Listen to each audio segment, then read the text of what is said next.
Hey, I'm Josh, and this is Beyond the Numbers. This is where we have real and raw conversations about what church health actually should look like. This is a season and a time that we are doing these interviews with some great leaders doing awesome things throughout the U.S. And today on this Voices from the Field, I'm joined here with Justin. Justin, would you do me a favor and introduce yourself? What's up, guys? I'm Justin Lucas. I'm the students pastor at Mercy Hill Church in Greensboro, North Carolina. It's a joy to be with you.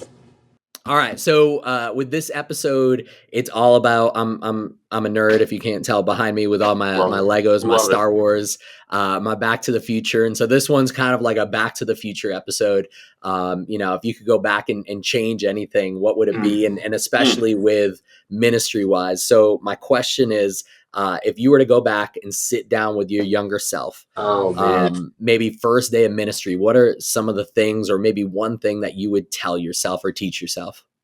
I think I would probably, if I just had like a small amount of time, I would probably try to like unlearn the things that I had been learned in college and stuff. Like, man, I'd been told a lot of things. I grew up in the generation where like the big church was not a good thing, and I was told lies about like, hey, health is when you don't count anything, when you don't look at anything, and you just kind of like go shoulder to shoulder with students. And that stuff's good. But man, I had this ambition and this drive inside of me to reach a lot of students with the gospel that I feel like I like tamped down a lot. And I kind of got a lot of frustration that built up because I was trying to be somebody that I really wasn't.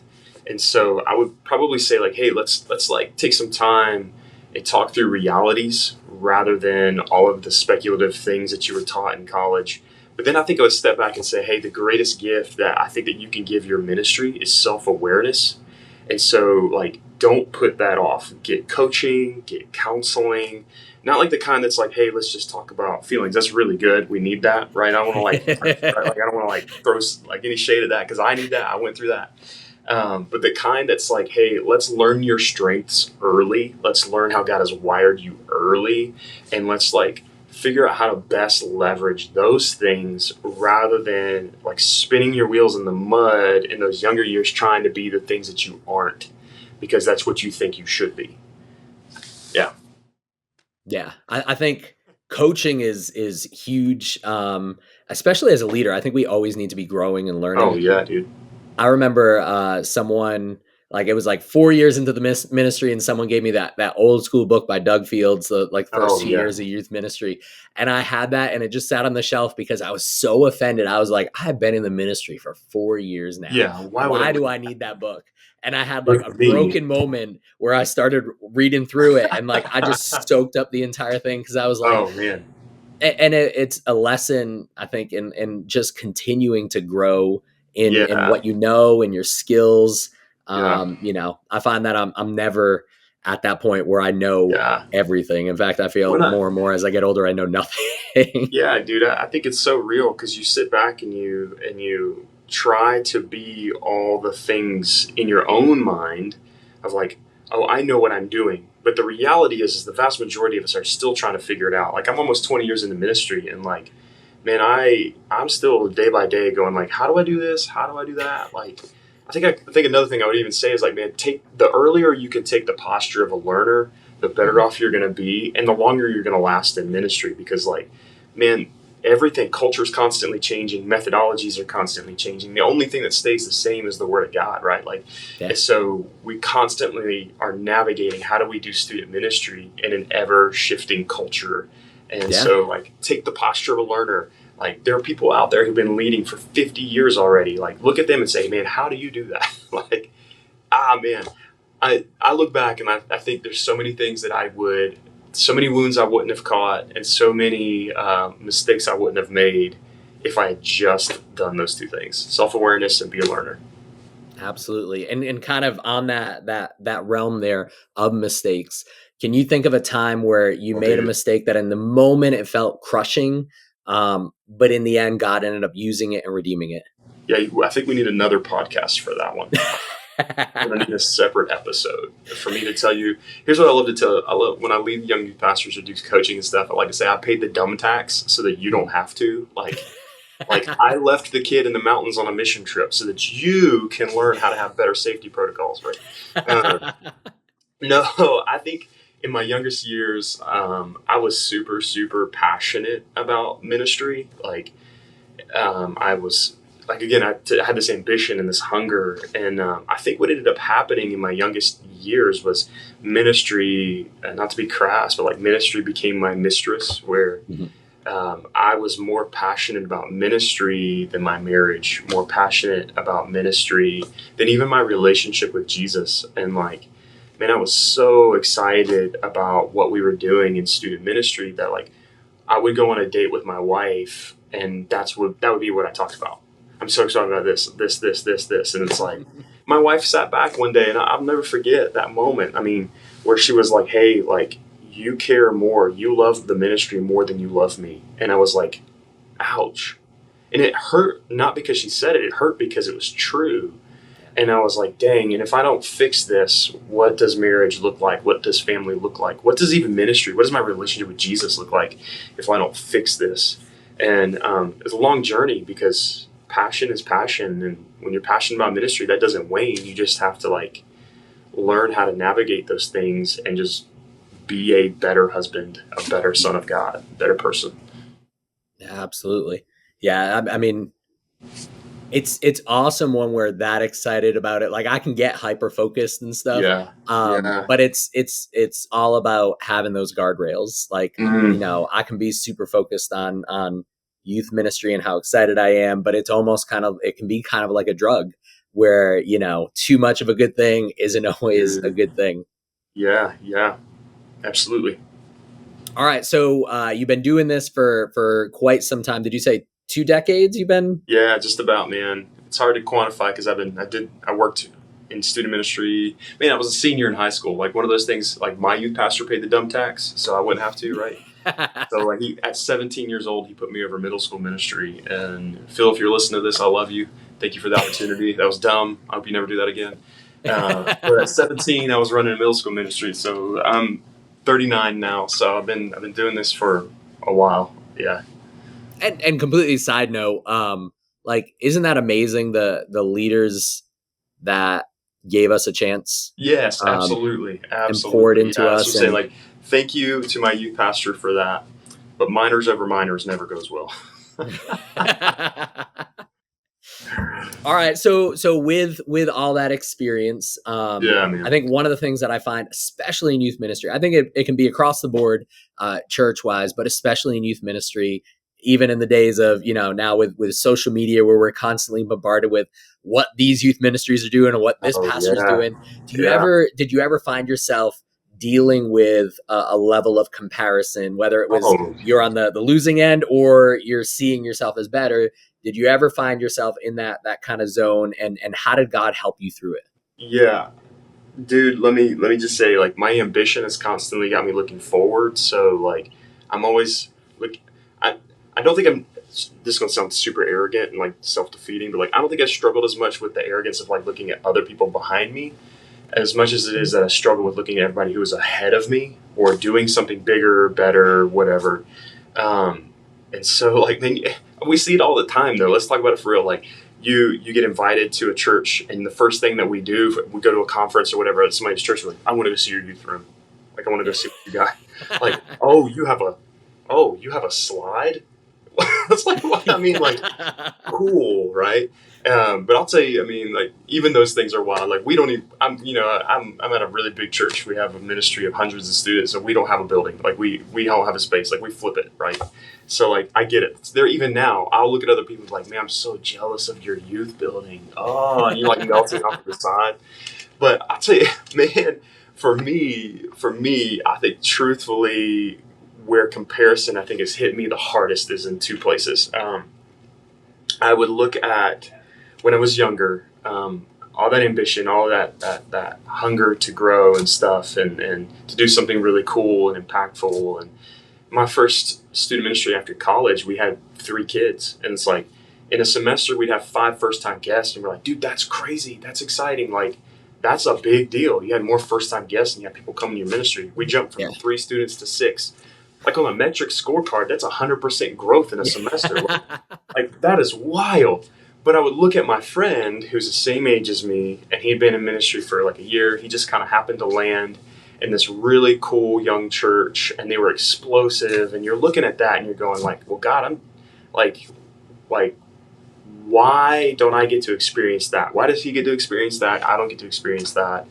That was a hard thing to become content with, like being like you embrace the call in your life, but you have all of these things kind of stirring inside. It's one thing to embrace the call, it's another thing to embrace the assignment and be content in the assignment. Yeah. And then to love people and shepherd people and build something really well there. So that was a hard thing for me when I was younger, but I'll tell you, I think the biggest comparison thing that really hurt me, and I talked about self-awareness. When you take all of the like strengths finder profiles, when you take the 6 working genius, when you take Myers-Briggs, all of those things, I'm the commander, I'm the like strategist, I'm that guy. I am not the dynamic person who has the capacity to shepherd and care for 100 students really, really well, which sounds like counterintuitive. I know a lot of youth pastors are probably listening, gasping in their pilot seats in their car, going like, "How can you pastor without loving people?" I'm like, "No, I do. I love people well, but like I do it through building really great things." Mm-hmm. And so I had a pastor who was legitimately the best shepherding pastor I've ever met in my life. Like incredible guy. Just he told me once, he's like, "I don't know how to stand in the pulpit without looking at the congregation and saying, I've sat in everyone's homes, I've sat in everyone's kitchen, I've cared for them well." And I'm like, "Dude, that's wild. That sounds awful to me." And so for a long time, the comparison thing, I was looking at those guys thinking, that's what I should be. Like I should be that kind of guy, that kind of pastor, that kind of leader. And it was really hard for me to embrace the strategist, embrace the visionary, embrace kind of that kind of role and that kind of mentality and say, yes, that's right. Like you read the psalm where it says, "I praise you, Lord, for I'm fearfully and wonderfully made." And I would be like, I can praise you because I'm made. And I struggle to believe I was fearfully and wonderfully made. Yeah. The thing is, like, it took me so long where the comparison thing was killing me, robbing me of joy and even impact, was trying to force myself to be and operate in a way God did not wire me to. Yeah. And so like the day that I poured into the self-awareness, the day that I like began to embrace, like, God, you wired me as the strategist, you wired me as the thinker and the builder. And if you can put me in a situation where that's what I get to do, we'll do something really cool here. And the moment I stepped into that and embraced that and then developed those things inside of me, man, that impact and all of that ambition, that drive, it just kind of took off. Because I was doing it in a healthy way, right? Yeah. It wasn't about doing it the way everybody told me I had to. It was about doing it in the way that God wired me to do it. Yeah. And I think there's a level of, like we said at the beginning, always growing and always learning. Yes. But we can't kind of, mix that between trying to replicate someone else. Like God called you into the ministry. He called me into the ministry, knowing exactly our gifts and our skills. And he has a plan to use that. But if we try to just replicate everyone else and copy everyone else, that's not who God called for that specific ministry. He's called you to be where you are. And that's awesome. Yeah, man. Man, I appreciate that. Hopefully it helps somebody. Again, I like to say I pay the dumb tax, right? Like, yep. I lived that life for 10, 12 years before I figured it out, man. Yeah. All right. So with that, have you ever had a moment, and you've already kind of shared a bit of these, but have you ever had a moment where you just fully realize, God, I can't carry this on my own? Oh my gosh. Dude. And like, you realize that it's more of God's work than your work. Can you elaborate on that? Can I pause for a minute and tell you, like in high school, American Idol had just come out, and I thought I was going to marry Carrie Underwood. So like when you say like, I can't do this on my own, I just hear Jesus Take the Wheel playing in the back of my mind. Thankfully, praise God, I married my incredible wife, not Carrie Underwood. So, but man, I'll tell you, I got two very specific things I think that come to mind. One of them is in that relational ministry category. I got a phone call. Man, I was sitting in my office and I got a phone call. There was a trailer park down the road that we were getting a lot of students coming from, and I got a call that said, "Hey, there's a young man living in that neighborhood, and I don't think he's ever been to church before. I don't think their family's churchgoers, but I just got word that his dad is dying in the hospital, and his mom is a wreck, and he's an only child, and like I don't think he's doing okay. Like, I just wanted to let you know."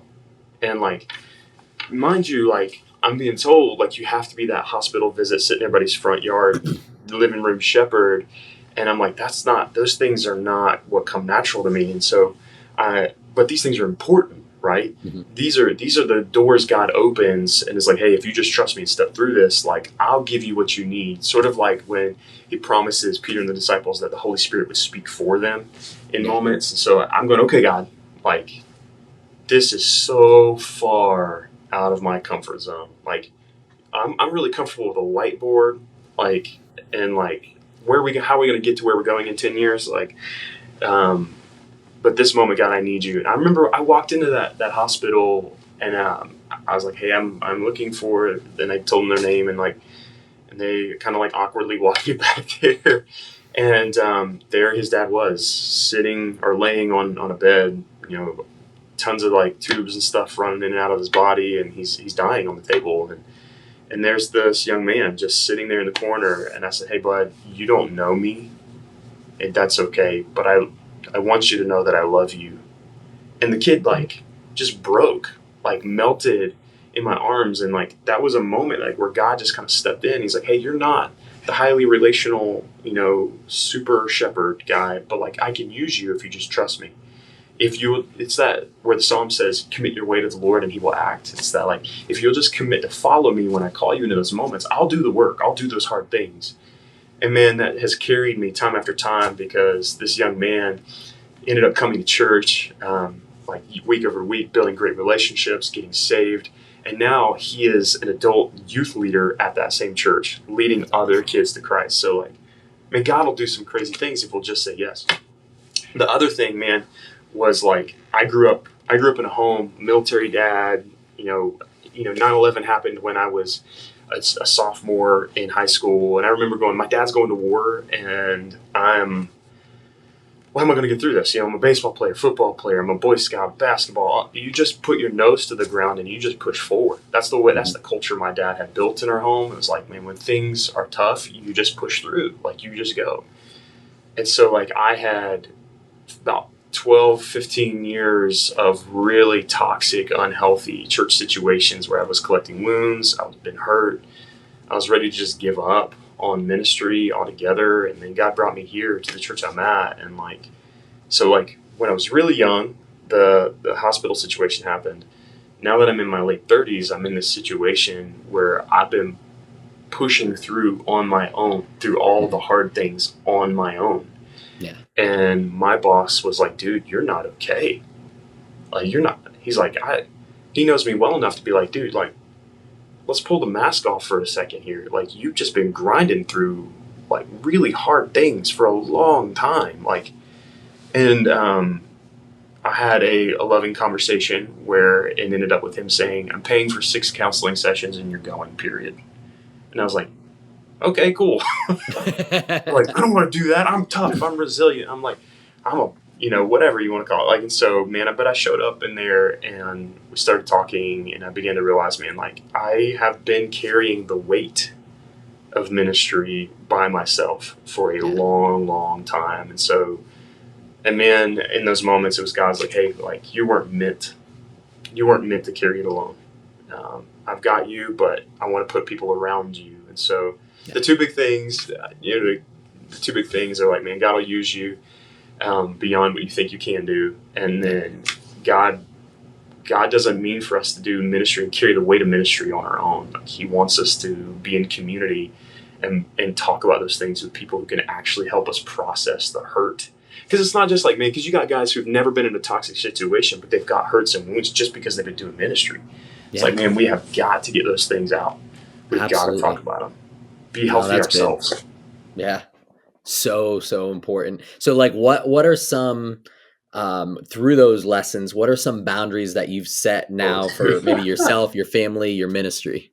um, so so I've got this tattoo on my forearm that is sorry if you don't like tattoos, guys. Sorry, but I've got this tattoo on my forearm that is Can you show it? yeah, sure. Why not? Let's see. I don't know if you have to flip it upside down, but like Oh, that's so awesome. like there's a campfire here, and there's the mountaintop here.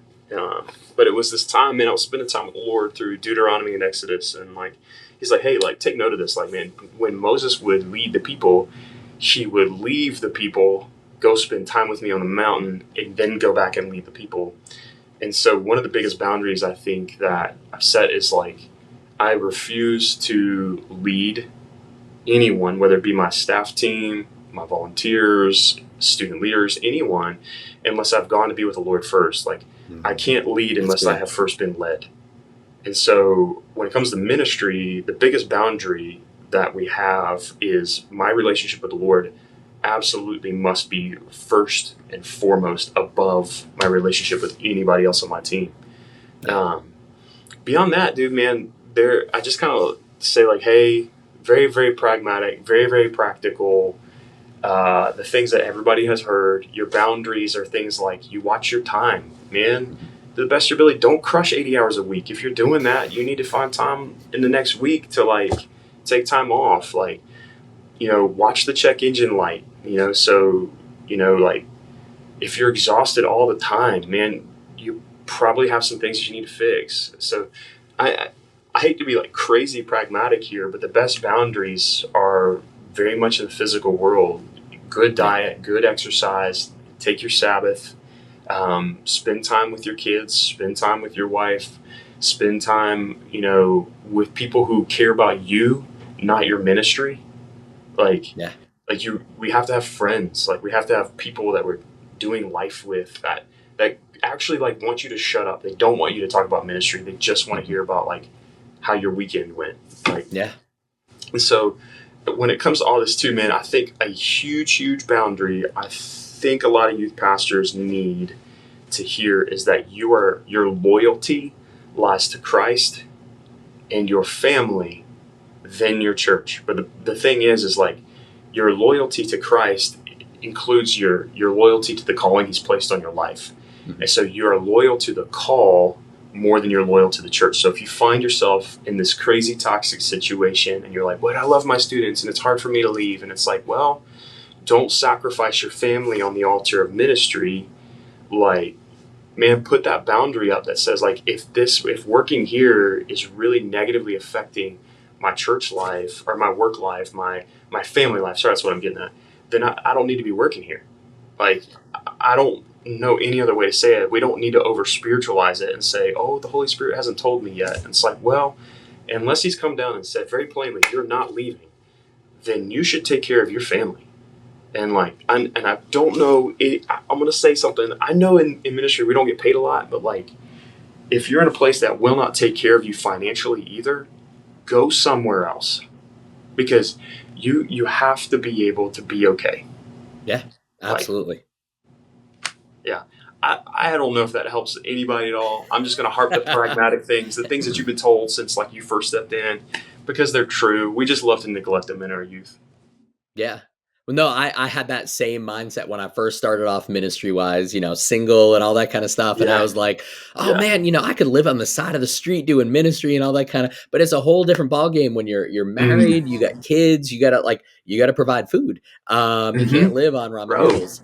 Yeah, Um, yeah, and so it's that's so important. And I love what you're saying because a lot of it is, as you said, it's very pragmatic. It's very simple. And yet sometimes it's the simple things we miss looking for the complicated. yeah. No, 100%, dude.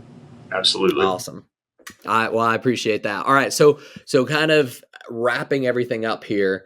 Maybe we got a Mhm. tired leader, a burnt out leader, a Mhm. stressed out one. Maybe like you shared and like I've been too, where, you're at the end of the ropes and you're like, am I just done ministry wise? I've been Mhm. hurt. I've been burnt. I've been wounded. Um, Yeah. what is one piece of advice you would give to someone that's listening and they're at that end of the ropes ministry wise? Oh, dude. I'll say probably the hard thing that a lot of people I think are going to shy away from. You can do more than you think you can. You know, I think we have a generation of people in general. I don't want to be like the old guy saying people are soft. Like, but ministry takes a lot of grit. But the reality is that when you are healthy, like when us as individuals are healthy, and I'm talking like whole person health, like body, soul, mind, like all of it. Like we have to be healthy. When you are healthy, you can do way, way more than you think that you can.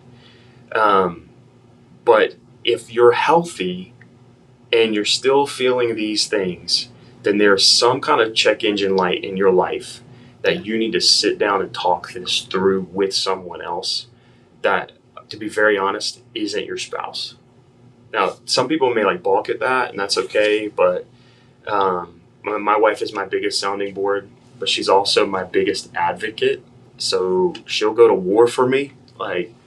So I need somebody who, again, doesn't care about the ministry.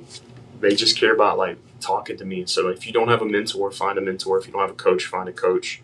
If you don't have a counselor, find a counselor. But you need somebody that can sit down and just say, hey, like, I understand what you're going through. Because sometimes us feeling exhausted is our lack of self-awareness, and we've created a really bad situation. Yeah. Sometimes our feeling exhausted is that we're working in an environment that isn't conducive to how God has wired us. Sometimes feeling exhausted is because we do not know how to put the brakes on our own ambition in our life. And sometimes we're exhausted because, man, we just need a break. I have to look at my staff all the time, and sometimes I have to force them to take vacation time because they love ministry so much they don't stop. And it's like, man, we've got to take care of ourselves. Pay attention to the check engine lights. Yeah. No, I love that. And I love how you broke down exhaustion and into all those different things. Because as you keep on saying with the check engine light, when the check engine light comes on, it doesn't mean that it's an oil problem all the time. It doesn't mean that it's like you got to figure out what the issue is that's setting that thing off. And so if you're a leader that's listening to this and you're drained, you're tired, sometimes those emotions get us to feel like, well, this person wronged us, or I'm just tired because of this. But it's important, as you were saying, to really start, self-care and check yourself out, find the right people to go to with it, because sometimes the emotion that we're feeling is based on a deeper wound or a deeper hurt or a deeper thing that we're going through. Yeah, dude. 100%, man. That's awesome. Well, I appreciate this. I mean, you have such great insight, and I appreciate just the years of ministry that you've been through, and the lives that you're affecting and touching, and the students that you poured into, and also just being vulnerable here. I mean, all these people are going to listen, and you're pouring out your heart, and I appreciate that. Yeah. Kind of in closing here, is there any event, any ministry, any podcast or whatever that you want to, just share with those that are listening? Man, no. Check out Beyond the Numbers. It's a great podcast. No, I don't have anything that I'm into. But I will tell you, like, if you guys are in need of a coach, you need somebody to just kind of like soundboard off of. That is something I do all the time. And so, if you need somebody to just kind of like talk strategy, talk shop with, and maybe help navigate those things, it's a big part of what I do. And I have the freedom to kind of help a lot of people out with things like that. So if you need anything, guys, feel free, hit me up. Love to talk. Awesome. Well, thank you very much, Justin, for just sharing with us and pouring out your heart.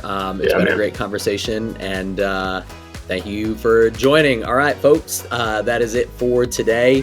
Let's continue to just pursue health, not only for our ministry, but also for ourselves as we look to go beyond the numbers.